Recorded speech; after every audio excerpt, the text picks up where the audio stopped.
Hello दोस्तों, कैसे हैं आप सभी का बहुत बहुत स्वागत है और आशा करती हूँ आप लोग बहुत अच्छे हैं और अपनी तैयारी आप लोग बहुत अच्छे से कर रहे हैं। तो चलिए आज की क्लास में जो है हम पढ़ने वाले हैं हिंदी आलोचना का विकास। पूरी क्लास को ज़रूर देखिएगा, ठीक है ना। हिंदी आलोचना के विकास में जो है भारतेंदु युग, द्विवेदी युग और शुक्ल युग के सभी जो है आलोचक और उनकी आलोचना को हम लोग याद करने वाले हैं। मोस्ट इम्पॉर्टेंट क्लास है आप सभी के लिए। आशा करती हूँ आप लोगों ने आलोचना जो टॉपिक है ये आप लोगों ने पढ़ा होगा। आप सभी को पता है सरस्वती पांडे, गोविंद पांडे की बुक से जो मैं ये सीरीज क्लासेस ले रही हूँ, उसमें जो है आदिकाल से मैंने स्टार्ट किया था। आदिकाल से लेकर जो है अभी तक हमने निबंध तक हमने पढ़ के पूरा कंप्लीट कर लिया है और प्रैक्टिस सेट भी मैंने सॉल्व करा दिया है, ठीक है। प्लेलिस्ट मैंने बना दिया है, वहाँ से आप लोग जाकर जो है रिवीजन कर सकते हैं और क्वेश्चन आंसर आप लोग सॉल्व कीजिएगा, ठीक है। मोस्ट इम्पॉर्टेंट सारे प्रश्न हैं। तो आप सभी को पता होगा पहले जो पेपर होता था, यानी आप लोग लगा लीजिए 2021 के पहले जो पेपर टीजीटी पीजीटी का होता था, उसमें जो है आलोचना बहुत कम पूछा जाता था। आलोचना से संबंधित जो प्रश्न हैं बहुत कम आते थे। लेकिन अब जो पेपर हो रहे हैं उसमें जो है आलोचना से संबंधित बहुत प्रश्न आ रहे हैं, ठीक है ना। अच्छे खासे प्रश्न बनते हैं। तो आप लोग जो है इसको स्किप मत करिएगा, अच्छे से जो है इस टॉपिक को आप लोग पढ़ लीजिएगा, ठीक है ना। तो चलिए आप सभी का एक बार फिर से स्वागत है और क्लास पसंद आए तो लाइक और सब्सक्राइब ज़रूर कर लीजिएगा। पूरी क्लास को लेकिन आप लोग ज़रूर देखिएगा, ठीक है। कल जो है इसी टॉपिक पे हम लोग क्वेश्चन आंसर सॉल्व करेंगे। तो स्टार्ट करें क्लास। चलिए सबसे पहले हम देखेंगे भारतेंदु युग के आलोचक, ठीक है, उनकी आलोचना।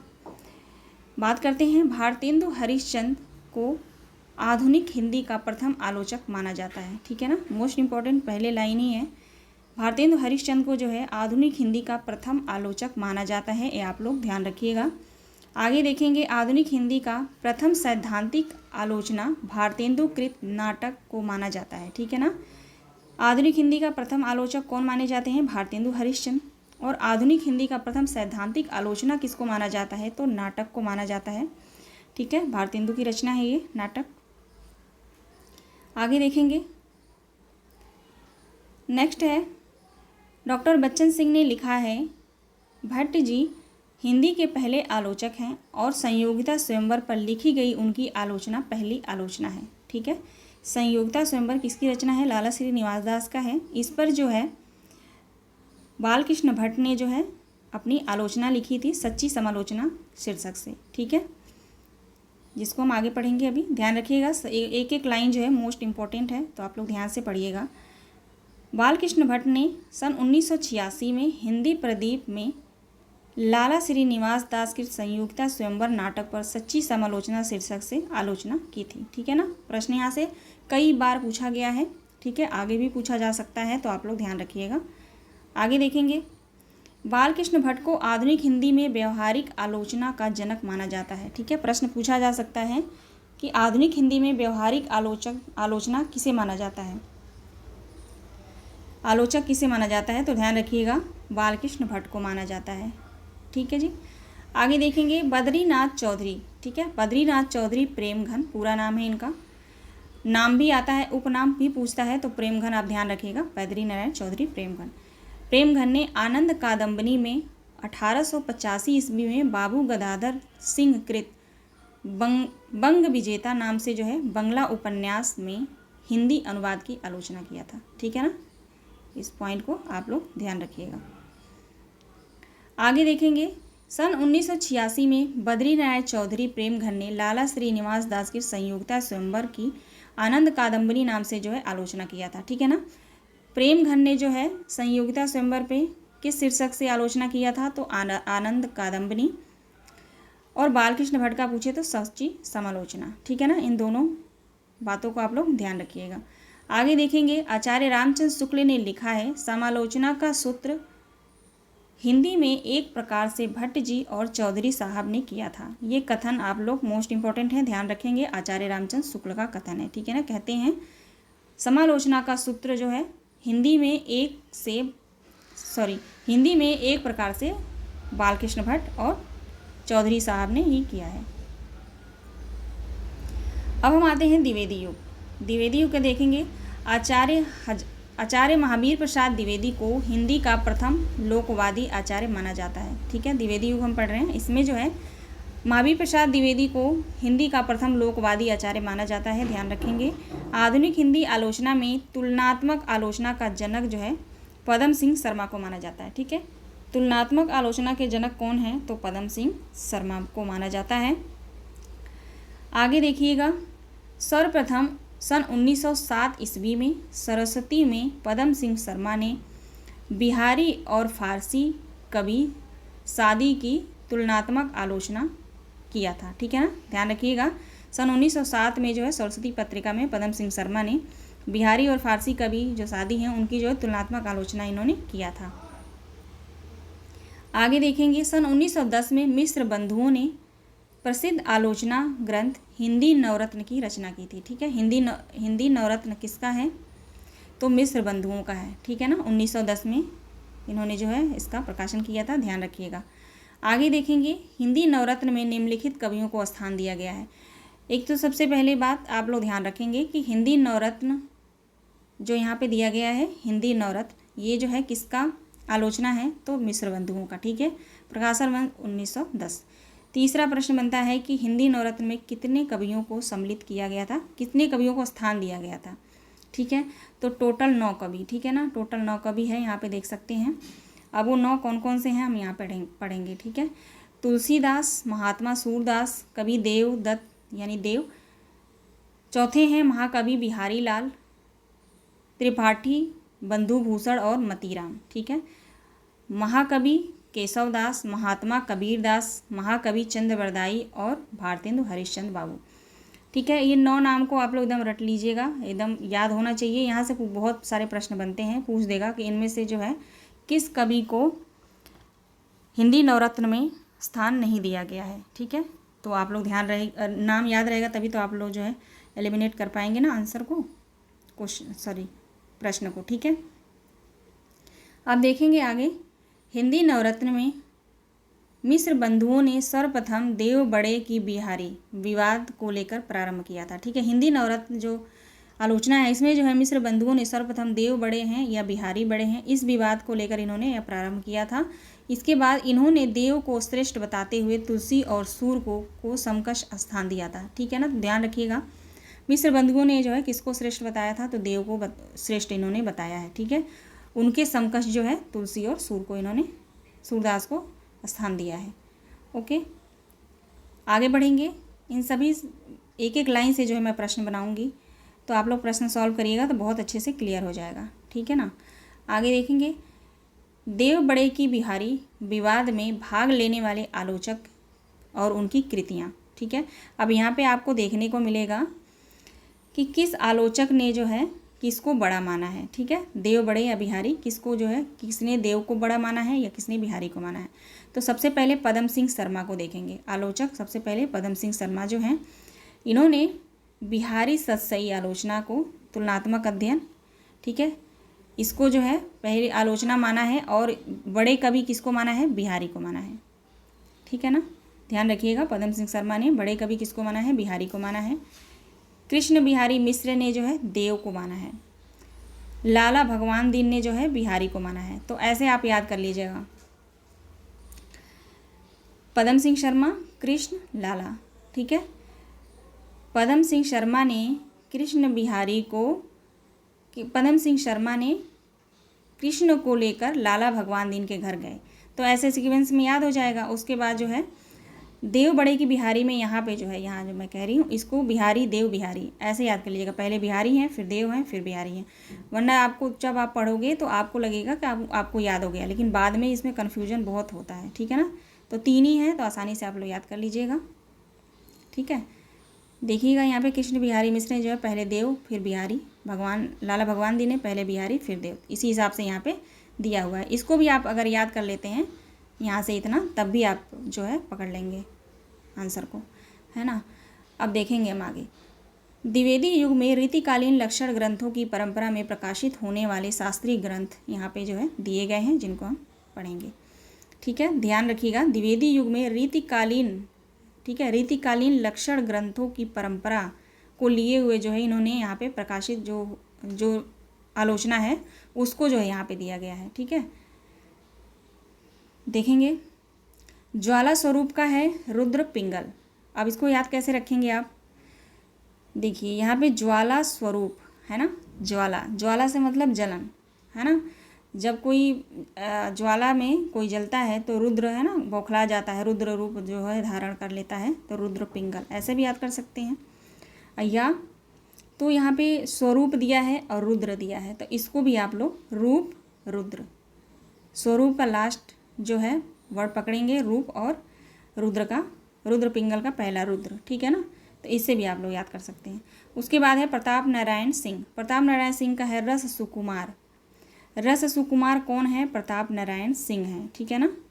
प्रताप, जो प्रतापी रहते हैं, प्रताप जो जिनके पास बहुत सारा प्रताप रहता है, तो उनके पास तो बहुत सारी हिम्मत होती है ना, तो इनके पास जो हिम्मत नहीं है, ये जो है रस सुकुमार हैं, ठीक है ना। एक हमारे जो प्रताप सिंह हैं, प्रताप नारायण सिंह हैं द्विवेदियों में, वो जो है रस सुकुमार है, ऐसे याद कर लीजिएगा इनको। उसके बाद जो है जगन्नाथ प्रसाद भानु। इनका है काव्य प्रभाकर, छंद प्रभाकर। तो जगन्नाथ प्रसाद भानु जो है काव्य प्रभाकर और छंद प्रभाकर में जो है डूबे रहते हैं, इसको ऐसे याद कर लीजिएगा। आगे देखेंगे जानकी प्रसाद।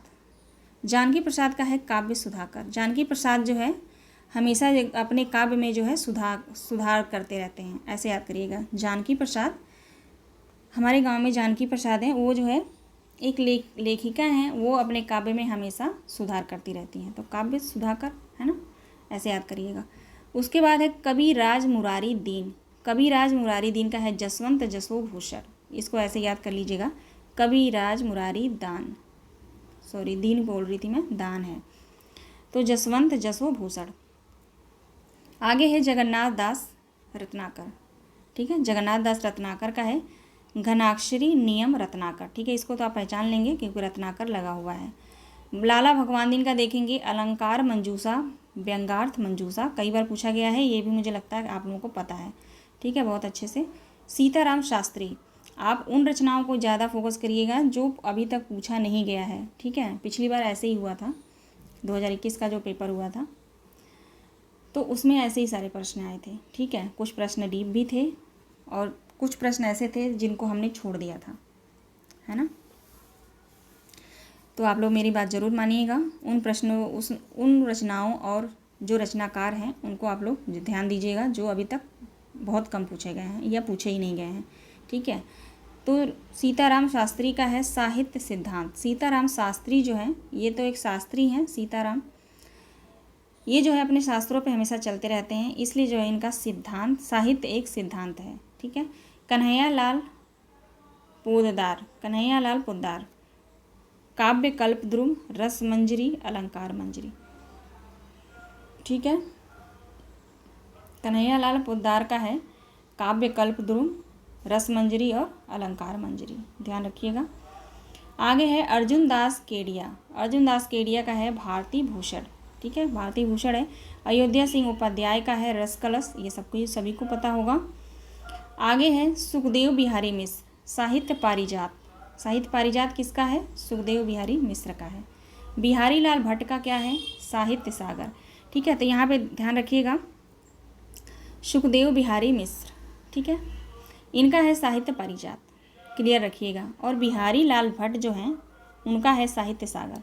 बिहारी लाल जो है साहित्य के सागर में डूबे रहते हैं और सुखदेव बिहारी जो है साहित्य का पारिजात ढूंढते हैं, ठीक है, ऐसे कनेक्ट करिएगा।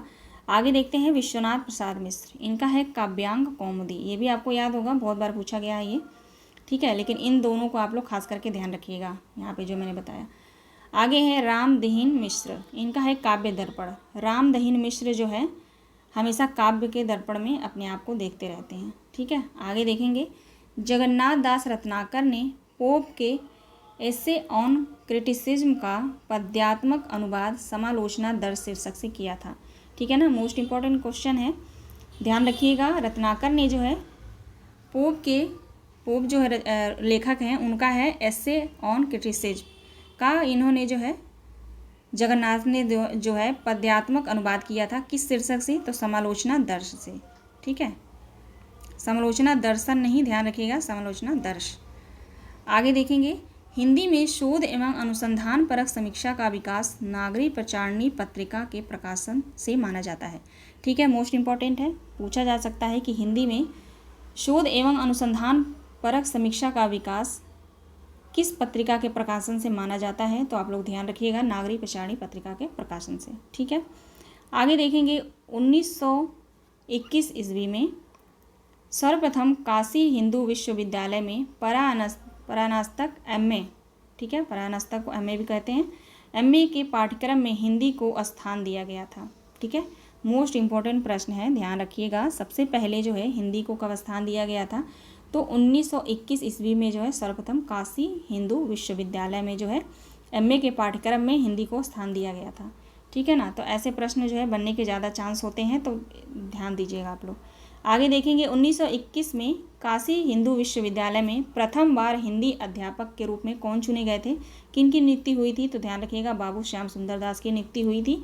इन्हें जो है हिंदी के अध्ययन और विकास को प्रेरणा देने के उद्देश्य से जो है इनकी नियुक्ति हुई थी, रखा गया था। ठीक है, तो दोनों जो है यहाँ पे जो हम अभी यहाँ से यहाँ तक पढ़ रहे हैं मोस्ट इम्पोर्टेंट है। ठीक है, तो ध्यान दीजिएगा।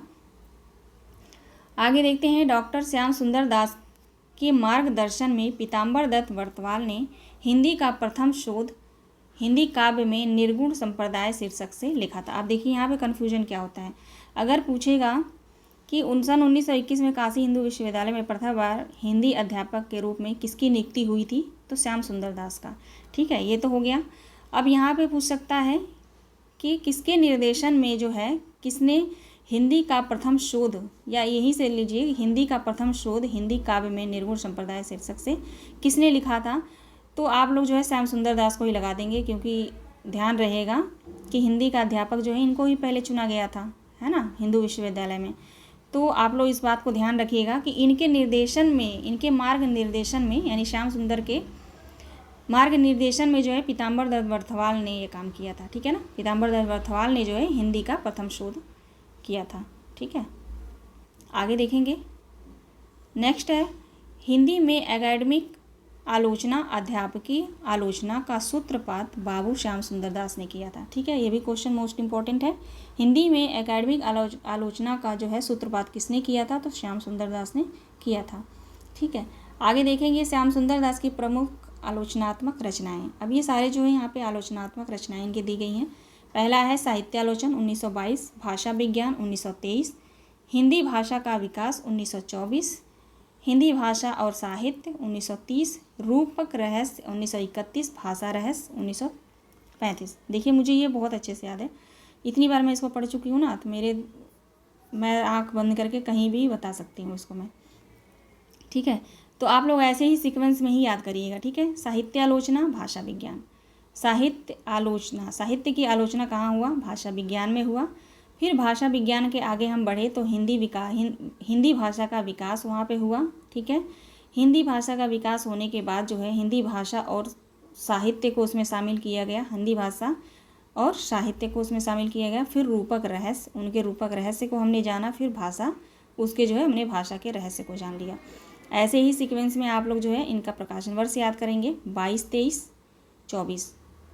एक तो बिल्कुल एकदम इसमें कोई गैपिंग नहीं है ना, 22, 23, 24। ठीक है, ये तो आराम से आप याद कर सकते हैं।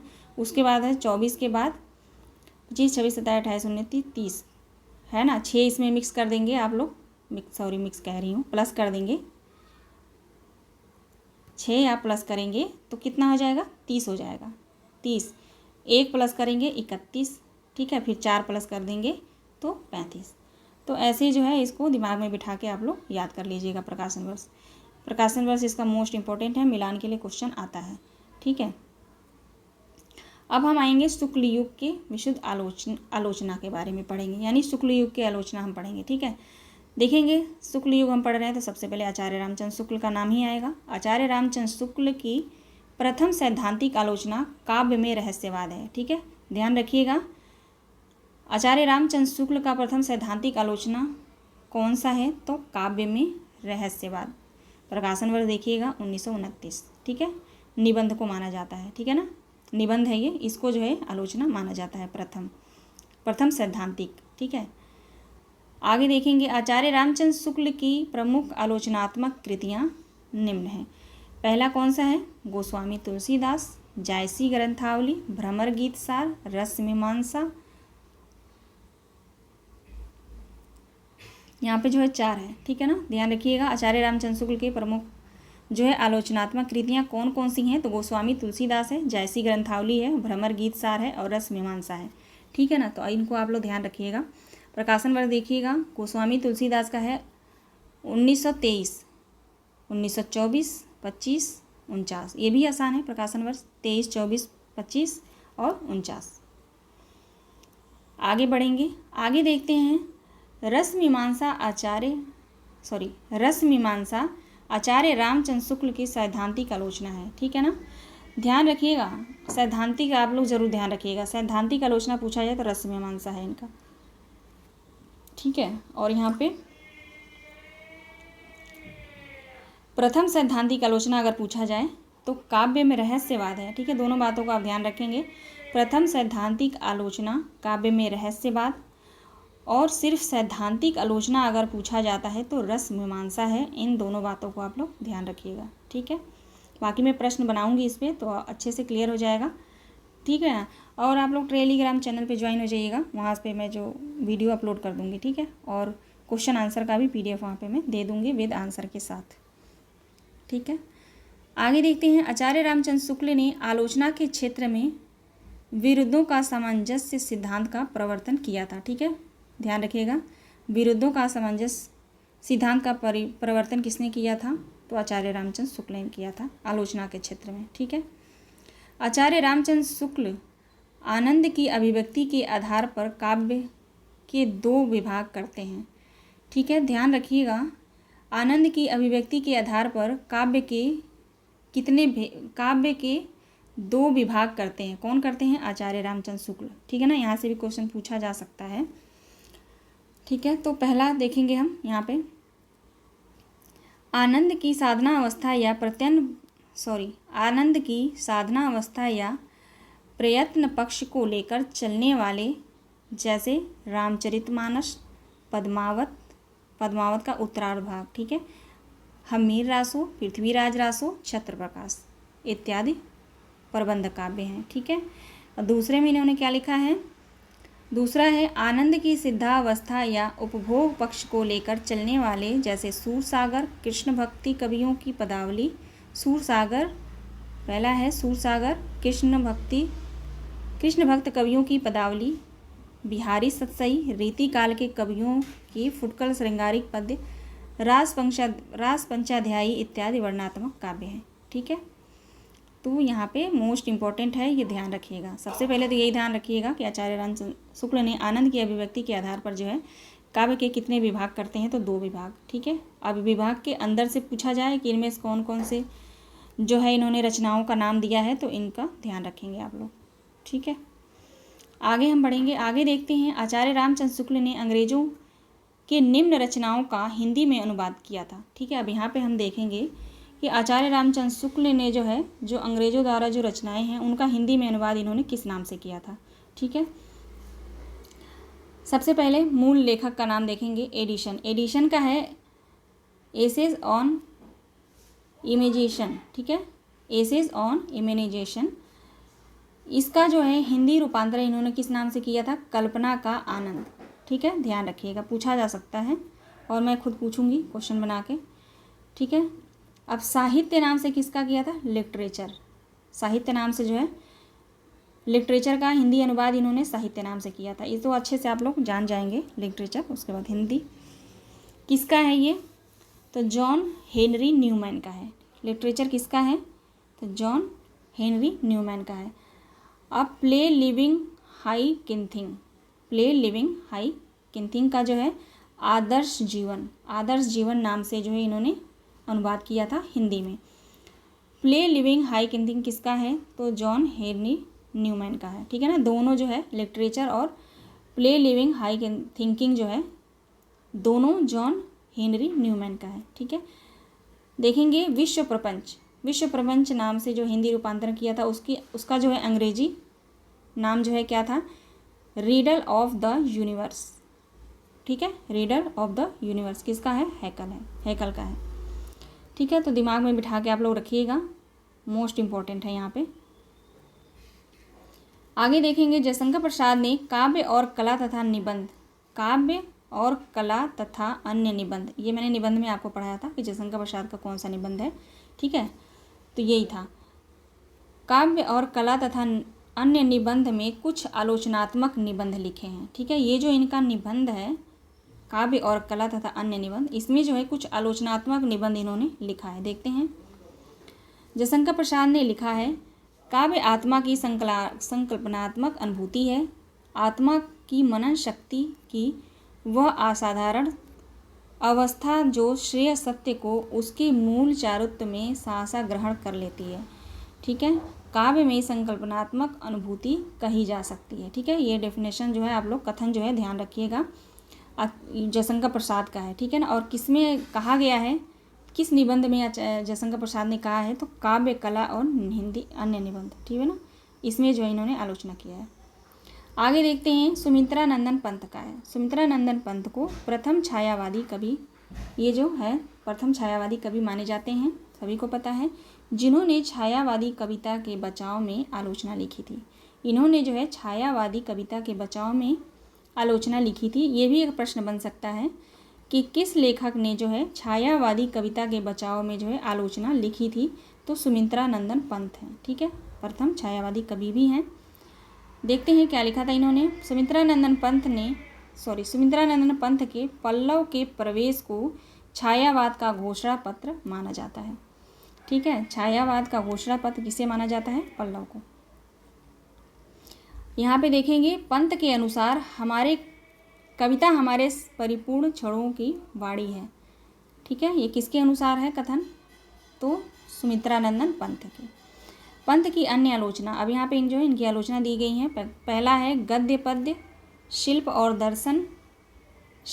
दर्शन, छायावाद, पुनर्मूल्यांकन। ठीक है ना, 3 है यहाँ पे, ध्यान रखिएगा, गद्य पद्य, शिल्प और दर्शन, छायावाद, पुनर्मूल्यांकन। पहला है 53 में,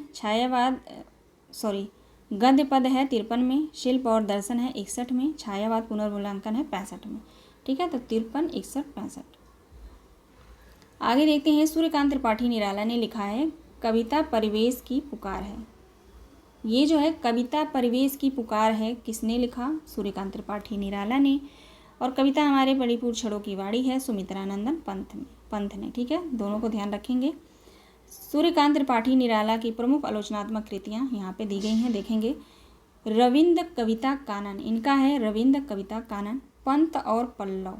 ठीक है, यहाँ पे लिखा है पंत और पल्लव, तो ध्यान रखिएगा, सुमित्रानंद पंत तो कवि नहीं होंगे। जिस नाम से जब आता है कोई रचना, तो वो उस नाम के जो है कवि नहीं होते हैं। ये खास करके आप लोग ध्यान में बिठा लीजिएगा। बहुत कम ऐसा चांस होता है कि जिस नाम से रचना है उसी नाम के जो है कवि ने वो रचना लिखा है। ठीक है, तो यहाँ पे पंत और पल्लव तो है नहीं, तो सूर्यकांत त्रिपाठी निराला का है ये भी आप लोग ध्यान रख सकते हैं। और प्रबंध पद्य जो है, और सुमित्रा नंदन पंत का क्या था? गद्य पद्य, और इनका क्या है? प्रबंध पद्य। ठीक है ना, तो कन्फ्यूजन नहीं होना चाहिए, ध्यान बिल्कुल जो है शॉर्ट माइंड से पढ़िएगा। आगे देखते हैं, निराला को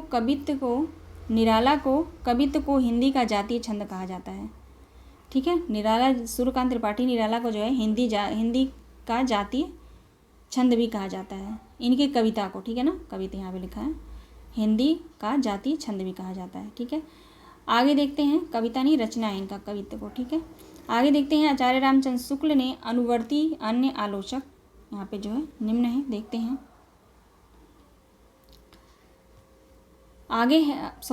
पहले आलोचक हैं कृष्ण शंकर शुक्ल। कृष्ण शंकर शुक्ल का है केशव की काव्य कला, कविवर रत्नाकर, रत्नाक नहीं है, रत्नाकर है यहाँ पे।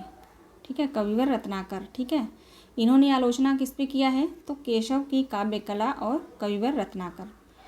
विश्वनाथ प्रसाद मिश्र का है, देखेंगे, काव्यांग कौमुदी, बिहारी की वाग्य विभूति।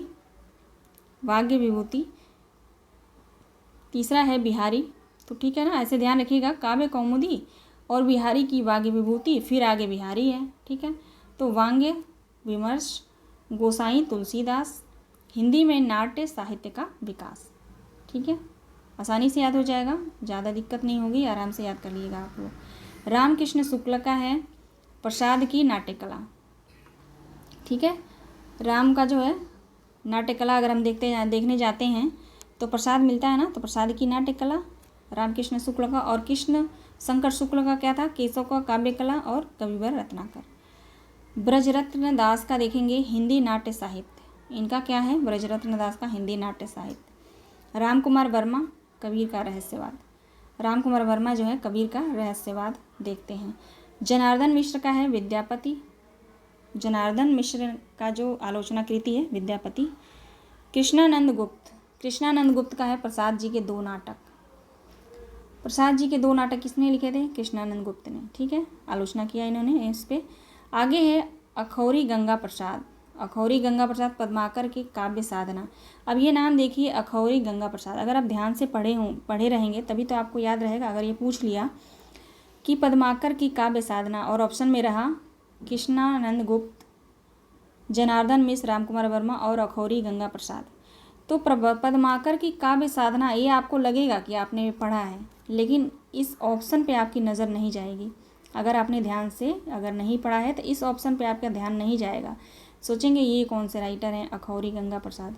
ठीक है ना, और है इनका ही ये। ठीक है, तो आप लोग जो है थोड़ा सा ध्यान से पढ़िएगा। आगे देखेंगे भुवनेश्वर नाथ मिश्र, भुवनेश्वर नाथ मिश्र का है मीरा के प्रेम साधना। भुवनेश्वर नाथ मिश्र जो है मीरा की प्रेम साधना में रहते थे। ठीक है, मीरा की प्रेम साधना में कौन रहता था, तो भुवनेश्वर नाथ मिश्र, पूरा नाम याद रखिएगा। गिरिजादत्त शुक्ल, गिरिजादत्त शुक्ल जो है गिर गिर कर महाकवि हरिऔध को याद करते हैं और गुप्त की काव्यधारा को याद करते हैं। गिरिजादत्त शुक्ल जो है गिर गिर के गुप्त जी की काव्यधारा को याद करते हैं और महाकवि हरिऔध को भी। रामनाथ सुमन, इनका है प्रसाद की काव्य कला। अब यहाँ पे इससे रिलेटेड एक और था, प्रसाद की काव्य कला। यहाँ पे देखिए ध्यान रखिएगा, रामकृष्ण शुक्ल का भी है प्रसाद की, रामकृष्ण शुक्ल का है प्रसाद की नाट्य कला। तो इसको मैंने टिक के माध्यम से आपको याद कराया कि रामकृष्ण का जो हम नाट्य कला देखते हैं तो वहाँ पे हमें प्रसाद मिलता है ना, तो प्रसाद की नाट्य कला। ठीक है, अब यहाँ पे इनका जो है वो क्या है, रामनाथ सुमन। नाम ध्यान दीजिएगा, नाम सेम टू सेम है, ज़रा सा फ़र्क है। रामकृष्ण शुक्ल है ये प्रसाद की नाट्य कला, और ये है रामनाथ सुमन। ठीक है, रामनाथ सुमन है इनका प्रसाद जी की काव्य कला। तो बहुत जो है कन्फ्यूजन होगा यहाँ पे, तो ध्यान रखेंगे। प्रसाद जी की काव्य कला रामनाथ सुमन, और रामनाथ मिश्र का है प्रसाद जी की नाट्य कला। ठीक है, आगे देखते हैं शुक्ल युग के कुछ महत्वपूर्ण शास्त्रीय आलोचक। ठीक है ना, शुक्ल युग के कुछ महत्वपूर्ण जो है यहाँ पे शास्त्रीय आलोचक दिए गए हैं, तो उनको भी जानना हमें ज़रूरी है। प्रथम आलोचक हैं शुक्ल युग के जो है शास्त्रीय आलोचक में गंगानाथ प्रसाद भानु, इनका है रस रत्नाकर अलंकार दर्पण। गुलाब राय का है नवरस सिद्धांत और अध्ययन काव्य के रूप। रमाशंकर शुक्ल रसाल का है अलंकार पीयूष नाट्य दर्पण आलोचना दर्श। किशोरी दास गोस्वामी का है रस और अलंकार। कन्हैया लाल गुप्त का है चरित्र चित्रण। पदम लाल पुन्नालाल बख्शी का है विश्व साहित्य विमर्श। दोनों सेम है, विश्व साहित्य और विश्व साहित्य विमर्श। ठीक है ना, विश्व साहित्य आपको याद ही हो जाएगा, उसी पे विमर्श लगा दीजिएगा तो दूसरा हो जाएगा इनका। सेठ गोविंद दास का है नाट्यकला मीमांसा। ठीक है, नाट्यकला मीमांसा। ठीक है, तो यहाँ तक जो है मैंने लिया था 4 पेज मैंने लिया था, 4 से 5 पेज। ठीक है, तो नेक्स्ट क्लास में जो है इसके आगे के हम जो है आलोचना को हम पढ़ने वाले हैं। तो आप लोग जो है मैसेज करके मुझे बताइएगा कि क्लास कैसी रही, और प्लीज़ आप लोग जो है क्लास को सब्सक्राइब और थोड़ा सा क्लास को आप लोग शेयर भी कर दिया करिए, है ना, और अपना प्यार बनाए रखिए।